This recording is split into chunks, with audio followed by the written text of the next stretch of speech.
Hello दोस्तों, नमस्कार। आप सभी का फिर से स्वागत है आपके अपने यूट्यूब चैनल मैथबिनस पर। तो इस वीडियो में हम देखने वाले हैं एक महत्वपूर्ण टॉपिक जिसका नाम है फैक्टर अर्थात गुणनखंड। तो गुणनखंड के बारे में जितने भी आपके महत्वपूर्ण बिंदु बनते हैं, जहाँ से परीक्षा में प्रश्न पूछे जाते हैं, वो सभी मैंने लिख लिए हैं बोर्ड पर। और इन सभी बिंदुओं को हम सीखने वाले हैं इस वीडियो में। हो सकता है इन सभी बिंदुओं को हम इस वीडियो में ना समझ पाएँ, तो जो भी बिंदु बचेंगे उसके लिए हम नेक्स्ट वीडियो बनाएंगे। तो आपको बने रहना होगा। जो बिंदु हैं वो इस प्रकार दिए हैं आपके। सबसे पहला आपका बिंदु है, वह क्या है देखिए एक मिनट। सबसे पहला आपका बिंदु है अभाज्य गुणनखंडों की संख्या ज्ञात करना। यानी कोई भी आपके लिए नंबर दिया होगा, कोई भी संख्या दी गई होगी और आपसे पूछ लेगा बताइए इसके अभाज्य गुणनखंड कितने होंगे। आपसे पूछ सकता है बताइए अलग अलग अभाज्य गुणनखंडों की संख्या, यानी उस नंबर में अगर देखा जाए तो अलग अलग अभाज्य गुणनखंड कितने होंगे, ये भी आपसे परीक्षा में पूछा जा सकता है। आपसे पूछा जा सकता है बताइए जो संख्या दी गई है उसके कुल गुणनखंडों की संख्या कितनी होगी, यह भी आपसे परीक्षा में पूछा जा सकता है। और आपसे पूछा जा सकता है बताइए जो संख्या है उसके जो गुणनखंड है उसके केवल और केवल विषम गुणनखंडों की संख्या कितनी है। इसी तरह से आपसे पूछा जा सकता है बताइए संख्या के केवल और केवल सम गुणनखंडों की संख्या कितनी होगी। इसी तरह से आपसे पूछा जा सकता है बताइए सभी गुणनखंडों का योग कितना होगा, यानी जो आपने ऊपर गुणनखंड निकाले हैं उनका योग कितना होगा। तो आपसे अगर इस तरह से प्रश्न कर सकता है कि सभी गुणनखंडों का योग, तो आपसे प्रश्न इस तरह से भी कर सकता है बताइए विषम गुणनखंडों का योग कितना होगा। या फिर आपसे ये भी पूछ सकता है बताइए सम गुणनखंडों का योग कितना होगा। और आपसे ये भी पूछ सकता है गुणनखंडों का गुणनफल कितना होगा। गुणनखंडों का गुणनफल कितना होगा। आपसे ये भी पूछ सकता है गुणनखंडों का औसत ज्ञात कीजिए। तो यहाँ से देखिए बहुत से बिंदु हैं जिसे मैंने लिख लिया है। तो बिंदु आपके लगभग 20 हैं। और इन 20 बिंदुओं के बाद मैं गारंटी लेता हूं कोई भी ऐसा प्रश्न नहीं बचेगा जो आप गुणनखंड से प्रश्न करें और गुणनखंड से नहीं हो। तो बने रहना होगा इसके लिए, आपके लिए सीखने के लिए। तो अगला हमारा पॉइंट है 8 के गुणज गुणनखंडों की संख्या।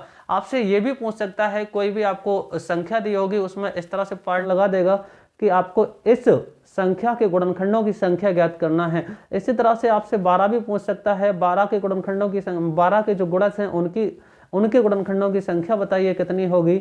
या फिर इसके अलावा भी अदर नंबर्स हो सकते हैं, जरूरी नहीं 8 और 12 हो, इसके अलावा कोई भी नंबर भी पूछ सकता है। हमसे पूछ सकता है बताइए जो पूर्ण वर्ग गुणनखंडों की संख्या, यानी किसी, देखिए ये बहुत इंपॉर्टेंट टॉपिक है। और इसका जो बिंदु नंबर कौन सा है, बिंदु नंबर 12 है, 13 है, 14, 15 और ये 15 तक। हालांकि ये 16 भी है लेकिन 15 तक मैं बता दूं, 15 तक जो बिंदु है ये बहुत इंपॉर्टेंट है। कौन कौन सा, 12, 13, 14, 15। तो 12 नंबर है वह क्या है, पूर्ण वर्ग गुणनखंडों की संख्या। यानी जो संख्या के गुणनखंड है उसमें ऐसे गुणनखंड बताइए जो अपने आप में कैसे हैं, पूर्ण वर्ग हैं।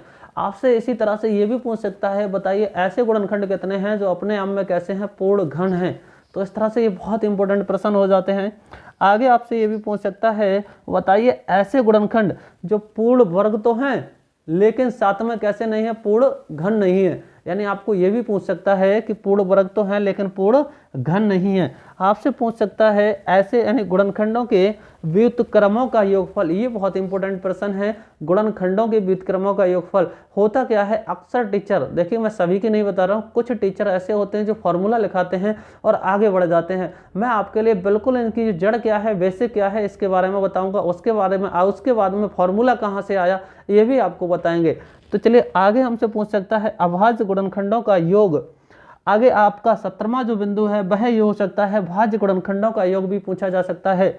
आगे आपसे पूछा जा सकता है 4 के गुणजों का योग, यानी 4 के जो गुणज हैं वह ऐसे गुणनखंड जो 4 के गुणज हैं उनका भी योग पूछ सकता है। या फिर यहाँ पर 4 के अलावा भी कोई नंबर संख्या हो सकती है, जैसे मान लीजिए 8 है, 8 के अलावा 10 भी हो सकता है, 11 भी हो सकता है, यानी कोई भी नंबर हो सकता है। उसके गुणज हैं उनके जो ऐसे गुणनखंड जो उस नंबर के गुणनखंड हो उनका भी योग पूछ सकता है, उनकी संख्या भी पूछ सकता है। तो मुझे लगता है ये बिंदु है, ये पॉइंट है, ये टॉपिक है, बहुत इंपॉर्टेंट है। तो आपको बने रहना होगा एंड तक। तो चलिए एक एक बिंदु लेते हैं और समझते हैं पहले बेसिक से, उसके बाद में ट्रिक क्या है, इसे परीक्षा में कैसे निकालें। चलिए तो हमारा पहला बिंदु है, पहला बिंदु क्या है, अभाज्य गुणनखंडों की संख्या ज्ञात करना। अब सबसे पहले कोई नंबर लेते हैं हम, उस नंबर में ये अप्लाई करते हैं, उसके माध्यम से, उसी नंबर के माध्यम से हम सीखते हुए चलते हैं। मान लीजिए हमारे पास संख्या है, वह संख्या क्या है, मान लीजिए मैंने ले ली 60। क्या ले लिया, संख्या ले ली मैंने 60। अगर 60 के आप गुणनखंड करेंगे तो 60 के गुणनखंड क्या होंगे, तो आपको पता होगा, देखिए ये वाला जो तरीका होता है इससे कर लें आप, तो 60 के गुणनखंड करेंगे तो 2 तिया 6 0, 2 एकम 2, 2 पंजे, ये हो जाएगा आपका 3 से कट जाएगा 3 पंजे, तो ये 5 से काटेंगे 5 एकम 5। हालांकि मैं डायरेक्ट भी आपको निकालना सिखाऊंगा किस तरह से गुणनखंड निकाल सकते हैं। तो इसके लिए लिखना चाहें तो 60 को लिख सकते हैं 2 गुणा 2 गुणा 3 गुणा 5। अब देखिए आपको पता होगा हम इसे घातांक के जो गुणनखंड दिए हैं उन्हें घातांक के रूप में लिख सकते हैं। घातांक के रूप में किस तरह से लिख सकते हैं? सबसे पहले घातांक के रूप में देखिए 2 गुणा 2 कितनी बार है? 2 बार, तो इसे लिख सकते हैं 2 की घात 2। ये चीज़ें सभी को आती होंगी। आगे हम लिख सकते हैं 3 की घात कितनी 1 और 5 की घात कितना 1। इन चीज़ों में किसी को दिक्कत नहीं होगी, मुझे ऐसा उम्मीद है। अब बात करते हैं, पहला पॉइंट हमें दिया है अभाज्य गुणनखंडों की संख्या ज्ञात करना। तो ध्यान से अगर आप देखें तो इसके अभाज्य गुणनखंडों का मतलब क्या है। देखिए बच्चे इसमें डाउट में पड़ जाते हैं अभाज्य गुणनखंड का मतलब और अलग अलग अभाज्य गुणनखंडों में। तो मैं बता देता हूँ, ये पॉइंट आपका क्लियर करा देता हूँ। अभाज्य गुणनखंड का मतलब है ये वाले जो आपने टुकड़े किए थे, 1 टुकड़ा 2 3 4, यानी ये वाले जो टुकड़े हैं ये कहलाते हैं इसके क्या? अभाज्य गुणनखंड कहलाते हैं। संख्या के क्या कहलाते हैं? अभाज्य गुणनखंड कहलाते हैं। यानी ये वाले जो फैक्टर्स हैं ये इसके अभाज्य गुणनखंड है। तो मुझे बताइए, अगर आपसे पूछ ले पहला पॉइंट है यहाँ पर कि अभाज्य गुणनखंडों की संख्या कितनी होगी, तो आप बता सकते हैं 1 2 3 4 कितनी है? 4 है। या फिर दूसरा तरीका आप ध्यान से देखें तो ये भी हो सकता है, अगर इसने आपके लिए अगर आपने इसके लिए घातांक के रूप में लिख लिया है तो जो घात दी गई है यहाँ पर जो घात हैं आपने ऐसे गिना तो कितना आया? 1 2 3 4। तो हमारा पहला पॉइंट अभाज्य गुणनखंड कितने हो जाएंगे? 4। या फिर आप ऐसे भी देखें तो घात 2 ये है, 1 ये है, 3 ये है। तो शॉर्ट तरीका क्या हो सकता है, अगर आपने किसी भी संख्या के गुणनखंडों को घातांक के रूप में लिख लिया है तो उनके जो घातों का सम होता है, घातों का जो जोड़ होता है, वही क्या होती है? अभाज्य गुणनखंडों की संख्या होती है। तो पहले पॉइंट के बारे में यहाँ पर लिखना चाहूँ तो मैं कैसे बोल सकता हूँ? ऐसे बोल सकता हूँ, घातों का योग, घातों का योग बराबर होता है क्या? संख्या के अभाज्य गुणनखंड, संख्या के अभाज्य गुणनखंड। तो मुझे बताइए घातों का योग कितना हो जाएगा? तो घातों का योग हो जाएगा, 2 घात यहाँ पर है 2 प्लस 1 प्लस कितनी 1। तो यहाँ पर अभाज्य गुणनखंड कितने हो चुके हैं? 2 1 3 और 1 4। कितने हो चुके? 4। तो पहला जो पॉइंट होगा उसका आंसर कितना हो जाएगा? 4। अब मैं एक एग्जाम्पल और लेना चाहूँ तो मैं दूसरा और ले सकता हूँ जिसमें आप समझ सकते हैं। यहाँ से थोड़ा सा हटा देते हैं, मैं दूसरा पॉइंट ले लेता हूँ। क्या मान लीजिए हमारे पास दिया है 160, कुछ भी ले सकते हैं आप, जरूरी नहीं है 160 मैंने ले लिया, मान लीजिए मैं 120 ले लूँ, जैसे भी आपकी इच्छा हो वो ले सकते हैं नंबर। तो 120 ले लिया, इसके गुणनखंड आप करेंगे, देखिए इसका 120 ये डबल है, तो इसके गुणनखंड अगर बात करें तो इसके गुणनखंड थे 2 गुणे 2 गुणे 3 गुणे 5। अगर ये नंबर इसका डबल है तो मुझे बताइए, आपने गुणनखंड में पहले पढ़ा होगा, जो बेसिक चीज़ें हैं वो पढ़ी होंगी, तो ये गुणनखंड यानी 2 गुना ये भी हो जाएगा। तो यहाँ पर अगर इसे घातांक के रूप में लिखें तो ये हो जाएगा 2 की पावर 3 गुणा 3 की पावर 1 गुणा 5 की पावर 1। यहाँ से अगर अब हमसे पूछ ले 120 के जो अभाज्य गुणनखंड हैं उनकी संख्या कितनी होगी, तो अभाज्य गुणनखंडों की जो संख्या अभी मैंने बताया, आपको करना क्या है, अगर अभाज्य गुणनखंडों की संख्या निकालना है तो आप सम कर दीजिए किसका? Sum of powers, sum of powers. तो इसकी घात कितनी है? वैसे आप गिन भी सकते हैं 1 2 3 4 5। ऐसा नहीं है कि 2 को 1 माने, वो मानेंगे, लेकिन कहाँ मानेंगे उसे कहते क्या है वो आगे समझाएंगे। तो ये हो जाएगा, या तो 5 गिन लीजिए या फिर ऐसे कर लीजिए, घात यहाँ पर 3 है, यहाँ पर 1 है, यहाँ पर कितनी है 1, तो ये कितना हो जाएगा? 5 हो जाएगा। कितना हो जाएगा? 5। तो हमारा उम्मीद है कि पहला जो पॉइंट था आपका ये क्लियर हो चुका होगा, अभाज्य गुणनखंडों की संख्या कितनी होती है। देखिए ये बहुत आसान चीज़ थी। अब चलते हैं दूसरे पॉइंट पर, दूसरा भी आसान है। दूसरा पॉइंट हमारा क्या है? दूसरा पॉइंट हमारा है अलग अलग अभाज्य गुणनखंडों की संख्या, यानी अलग अलग अभाज्य गुणनखंडों की संख्या कितनी होगी। तो अलग अलग का मतलब ये है कि यहाँ पर जो फैक्टर हैं अभाज्य गुणनखंड तो 4 हैं पहले वाले में, लेकिन अलग अलग इसमें जो हमने गुणनखंड किए उसमें कौन कौन से अंक यूज हुए, कौन कौन सी संख्याएं प्रयोग की गई। तो एक तो प्रयोग की गई संख्या 2 है, एक प्रयोग की गई संख्या 3 है, और एक प्रयोग की गई संख्या कितनी है? 5। कितने हैं? 5। तो यहाँ पर जो अलग अलग अभाज्य गुणनखंडों की संख्या होगी वह कितनी हो जाएगी? 1 2 3। या फिर ऐसी चीज़ को मैं बोलना चाहूँ तो एक तो ये हो गया 2 और एक ये और एक ये 3।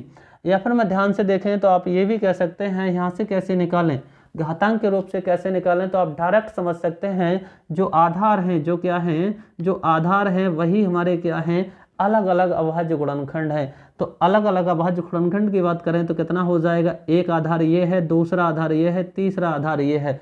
तो दूसरा पॉइंट का जो आंसर होगा वह होगा कितना, 3। कितना हो जाएगा, 3। क्यों हो जाएगा 3 यहाँ पर, क्योंकि अलग अलग जो आधार हैं वह कितने हैं, 3। तो अलग अलग अभाज्य गुणनखंड कितने होंगे, 3 हो। मैं उम्मीद करता हूँ आपको ये समझ में आया होगा कि अलग अलग अभाज्य गुणनखंडों में और अभाज्य गुणनखंडों में क्या फर्क होता है। अभाज्य गुणनखंडों का मतलब होता है जो फैक्टर्स हैं उनकी सम का योग, यानी फैक्टर है उनकी पावर का सम। और यहाँ पर जो अलग अलग अभाज्य गुणनखंड होते हैं उसका मतलब क्या है, उसका मतलब है आधारों की संख्या।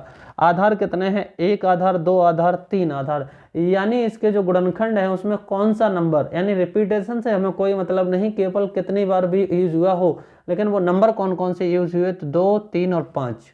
तो आंसर हो जाएगा यहाँ पर कितना, 3। इसी तरह से अगर 120 के बारे में देखें तो यहाँ पर भी कितने आधार हैं, 1 आधार, 2 आधार, 3 आधार। तो आधार यहाँ पर 3 है, तो इसलिए हमारा जो पॉइंट 2 है, अलग अलग अभाज्य गुणनखंड कितने होंगे 120 के, तो यहाँ भी आंसर कितना होगा, 3 होगा। उम्मीद करते हैं ये भी समझ में आया होगा। बढ़ते हैं नेक्स्ट पर। नेक्स्ट हमारा क्या है, कुल गुणनखंडों की संख्या। देखिए अब ये थोड़ी सी चीज इंपॉर्टेंट है, कुल गुणनखंडों की संख्या। ये परीक्षा में अक्सर पूछी जाती है। अगर आप स्टेट लेवल की भी परीक्षा देते हैं तो उसमें यहाँ से ही प्रश्न बनने के ज़्यादातर चांस रहते हैं। और परीक्षा में और जहाँ भी आप छोटी मोटी अगर कोचिंग कहीं करते हैं तो वहाँ पर इसी का फॉर्मूला लिखा दिया जाता है और आपके लिए रटा दिया जाता है। लेकिन आज मैं थोड़ा सा आपके लिए बेसिक से बताऊँगा, तो थोड़ा सा आपके लिए ध्यान देना होगा इस पर। चलिए सबसे पहले बात कर लेते हैं, इसी को हम लगाते हैं कहाँ पर, 120 में लगा कर देखते हैं और इसके माध्यम से हम बिल्कुल ही बेसिक से सीखने की कोशिश करते हैं। कितने गुणनखंड हो सकते हैं, कुल टोटल गुणनखंड कितने हो सकते हैं। ध्यान से देखिए, टोटल गुणनखंड का मतलब क्या होता है। तो गुणनखंड का मतलब ये होता है वे संख्याएं जिनसे किसी संख्या को भाग देने पर अगर शेषफल 0 आता है, तो जिस संख्या को हमने भाग दी गई थी, जिस संख्या को हमने भाग दी थी वह जिस संख्या को हमने भाग दी थी और जिससे दी थी, तो जिससे भाग दी थी वो क्या कहलाता है, उस संख्या के गुणनखंड। यानी मान लीजिए हमारे पास कोई नंबर p है और इसे हम a से भाग देते हैं और यहाँ पर भागफल जाता है q बार और शेषफल अगर r आ जाता है, क्या सॉरी शेषफल कितना आता है, 0। उस कंडीशन में, जिस कंडीशन में शेषफल 0 आ जाता है, उस कंडीशन में जो a है वो p का क्या होता है, गुणनखंड होता है। यही गुणनखंड की क्या है, परिभाषा है। तो यानी संख्या को उन संख्याओं से भाग देने पर जिनमें क्या है शेषफल 0 आता है, तो वो उसके क्या कहलाते हैं, गुणनखंड कहलाते हैं। जैसे मान लीजिए मेरे पास एक संख्या है 10। अब 10 में मैं किस किस संख्या से भाग दूं, तो मैं अगर इसमें 1 से भाग दूं तो मुझे बताइए 1 से भाग देने पर जो भाग जाएगी वो पूरी पूरी चली जाएगी, अर्थात भागफल शेषफल कितना मिलेगा, 0। इसी तरह से 10 में भाग चली जाएगी वो 2 की चली जाएगी। इसी तरह से भाग किसकी, 4 की, सॉरी 4 की नहीं जाएगी, 5 की चली जाएगी। इसी तरह से 10 की। तो ये सभी क्या हैं, ये इस संख्या के टोटल गुणनखंड है। क्या है, गुणनखंड हैं, कुल गुणनखंड है। कितने, कैसे गुणनखंड है, कुल। यहाँ पर अभाज्य की बात कर ले या फिर ये तो निकालना सिखा दिए। तो ये टोटल गुणनखंड थे, इसके 4 थे। यही चीज़ हम डायरेक्ट कैसे निकालें, बड़ी बड़ी संख्याएं हो तब कैसे निकालें।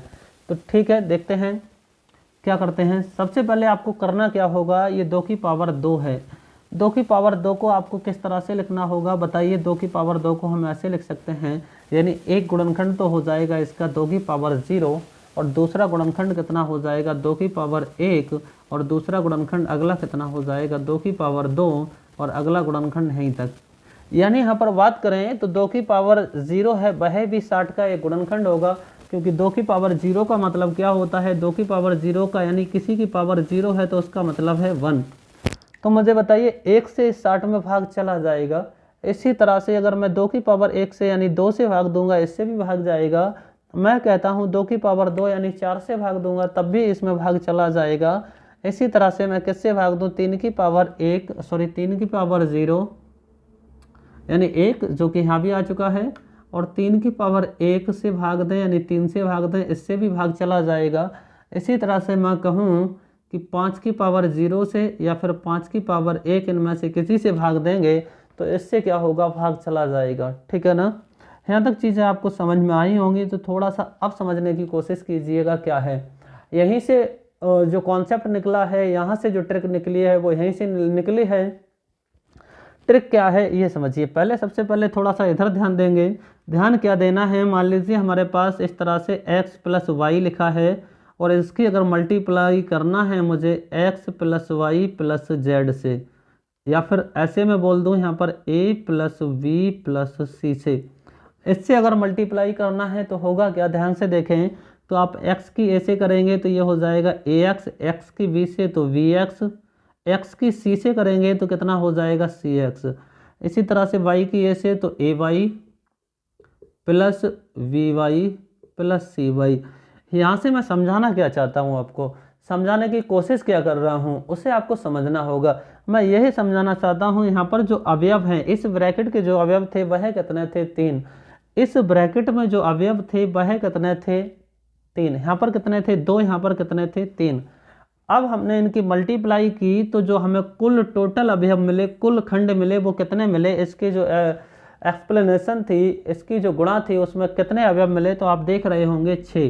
कितने अवयव मिले, 6। या फिर मैं ऐसे बोलूँ, यहाँ पर अवयव 2 थे और इसकी हमने गुणा की, यहाँ पर अवयव 3 थे तो इनकी गुणा आई 6, यानी इनकी गुणा ही क्या है, इस एक्सप्लेनेशन के अवयवों की संख्या है। इतनी बात समझ में आई होगी। तो ऐसे ही मैं यहाँ पर आपको बताना चाहूँ तो मुझे बताइए, यहाँ पर हमारे पास टोटल अवयव हैं वह कितने हैं। टोटल अवयव आप कहेंगे कितने हैं, 3। तो मुझे बताइए यहाँ पर अवयव टोटल हैं 3 और यहाँ पर जो अवयव हैं टोटल वह कितने हैं, तो आप कहेंगे 2।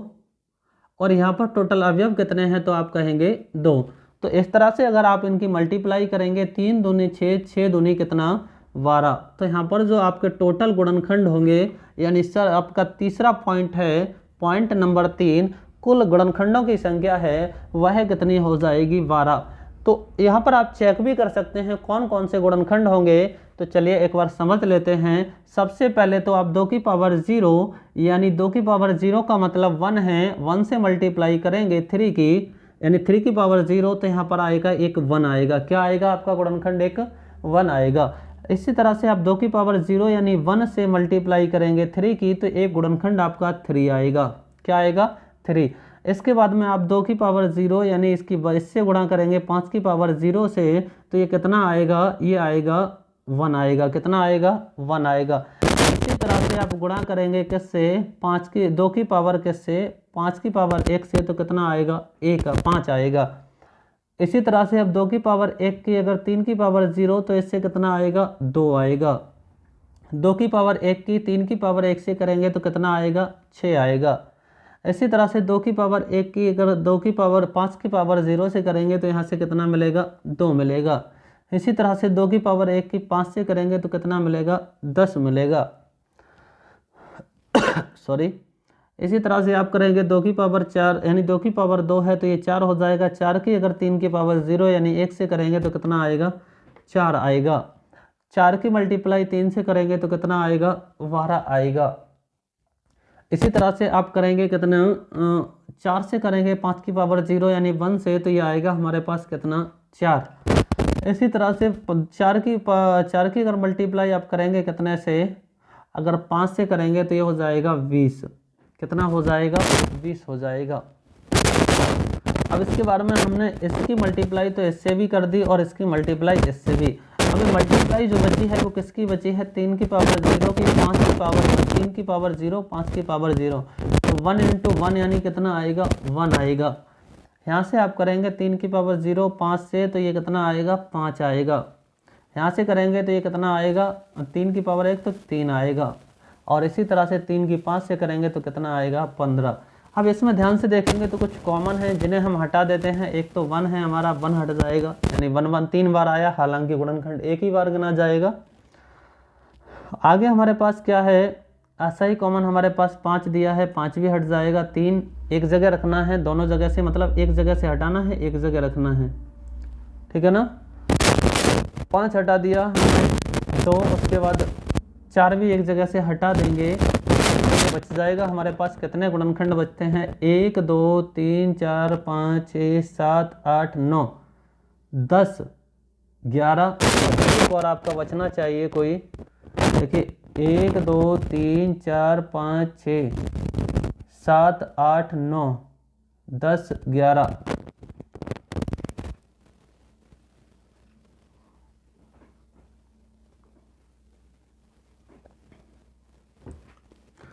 तो यहाँ से आपके गुणनखंडों की संख्या कितनी हो चुकी है? 12 हो चुकी है। यानी यहाँ पर हुआ क्या, तो इस तरह से यहाँ से फॉर्मूला निकल कर आया है। ये अच्छा यहाँ पर 3 क्यों लिया, पावर 2 थी 3 क्यों लिया, क्योंकि इसमें एक गुणनखंड एक भी होगा जिसे हम 2 की पावर कितनी लिखते हैं? 0 लिखते हैं। कितने लिखते हैं? 0। इसी तरह से यहाँ पर भी 3 की पावर 0 लेंगे, यहाँ पर भी कितना लेंगे? 5 की पावर 0। इसलिए हम कितनी घात 2 थी लेकिन बिंदु कितने लिए? यहाँ पर अवयव कितने लिए? 3। घात 1 थी, यहाँ पर कितने लिए? 2। घात 1 थी, यहाँ पर कितने लिए? 2। इसका मतलब ये हुआ कि जितनी हमारी घात थी 2 जोड़ दिया कितना? 1, तो ये हो गया 3। इसी तरह से गुणा कर दी, घात थी 1, इसमें कितना? 1, तो ये हो चुका 2 गुणे घात थी 1 + 1, क्योंकि इसमें 5 की घात 0 भी ऐड होगा। तो यहाँ से आप करेंगे तो 3 गुणे 2 गुणे 2, तो 3 दूनी 6 दूनी कितना हो जाएगा? 12। कितना हो जाएगा? 12। तो यहाँ से हम डायरेक्ट ही लिख सकते हैं। मान लीजिए हमारे पास कोई एक नंबर है p, क्या है? अब फॉर्मूला हम बना सकते हैं। हमारे पास मान लीजिए p नंबर है जिसके फैक्टर हैं x की पावर a, y की पावर b और z की पावर c। तो यहाँ पर जो टोटल नंबर ऑफ फैक्टर्स होंगे, टोटल जो गुणनखंड होंगे इस संख्या के, वह कितने हो जाएंगे?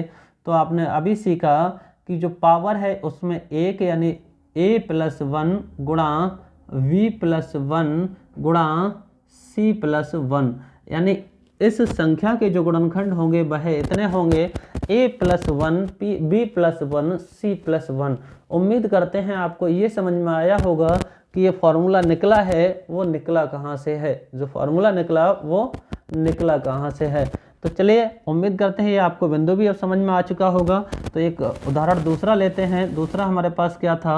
मान लीजिए 120 था, तो 120 के जो गुणनखंड होंगे वो कितने होंगे? 2 की पावर 3 × 3 की पावर 1 × 5 की पावर 1। अब आपसे पूछ लिए जाए, बताओ इसमें टोटल जो नंबर ऑफ फैक्टर्स होंगे वह कितने होंगे, यानी कुल गुणनखंडों की संख्या, टोटल नंबर्स ऑफ फैक्टर कितने होंगे। तो आपको क्या करना होगा? डायरेक्ट ही जो पावर है 3 + 1, 1 + 1, 1 + 1, तो ये हो जाएगा हमारे पास 4 × 2 × 2, तो 4 दूने 8 दूने 16, कितना हो जाएगा? 16।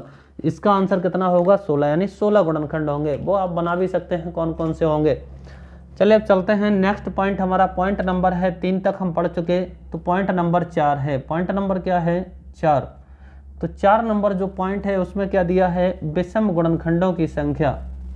विषम गुणनखंडों की संख्या।